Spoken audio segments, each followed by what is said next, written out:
A lot of presidents who have tested the waters on what executive privilege is and what the boundaries of their authority are. But the president has gone to a place with the Justice Department that some legal scholars are not comfortable with. Well, look, the context for this, again, is we're talking about what is essentially a firing, a requested resignation. This is a firing. Let's be real. This is a president who is under investigation for his firing of the other chief law enforcement official, James Comey, who he inherited, but they typically serve 10-year terms. Now he's firing the other guy who oversees that. The DOJ technically oversees the FBI, although there's always turf wars. And as I mentioned, Andy McCabe, not a household name, but he was the deputy director of the FBI. He crossed paths with Donald Trump and found himself out of a job and a pension and is now under investigation in D.C. We'll figure out where that goes. So this is not a one-off. Right. This goes back to something that Chris and I and others have talked about, which is Nixon's big mistake in the Saturday Night Massacre was doing it all at once. We are dealing with a president, and I'm not casting aspersions on Mr. Whitaker or the outcome of the Russia probe. It is possible that Bob Mueller will find, lawfully, no obstruction by Donald Trump. We have to wait and see. But I would note, we are dealing with a president who is under investigation for obstruction through the way he acts as president. Right. So just as with pardons, the president does have pardon power. And Chris and I have covered presidents who've made mistakes with the pardon power. It's a pretty big power. But the president of the United States cannot go around auctioning off pardons, cannot exchange pardons for murders. Something. Yeah. Obviously, there are limits to these things. And so the question of, yes, Donald Trump oversees the Justice Department. Can he shut down a probe into himself and his family? No. No real scholar thinks that. And so the question today is, what is the purpose of Mr. Whitaker, who is a former prosecutor, but also a former Republican candidate in Iowa, and also someone who, as Chris Matthews said, spoke on the one issue that Donald Trump seems to care about, which is constraining, not enlarging, constraining the Russia probe.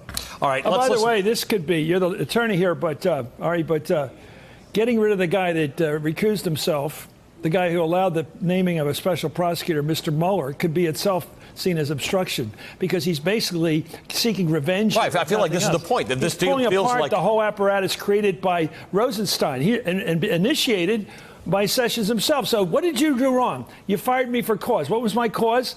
I created this investigation. Right. And on the media part, does any of this surprise any of us, though? I mean, does any of it? No, and I don't care about what's surprising. I care about what's right under the law. And I think we just watched a press conference that it was classic Trump. The day after he lost the House, and more people who voted for a Democratic Senate than a Republican one, but we know how that works.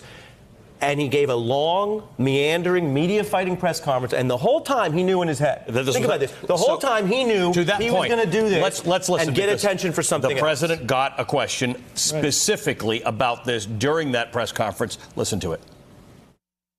And can you give us clarity, sir, on your thinking currently, now after the midterms, about your Attorney General and your Deputy Attorney General? Do they have long-term job security? I'd rather answer that at a little bit different time.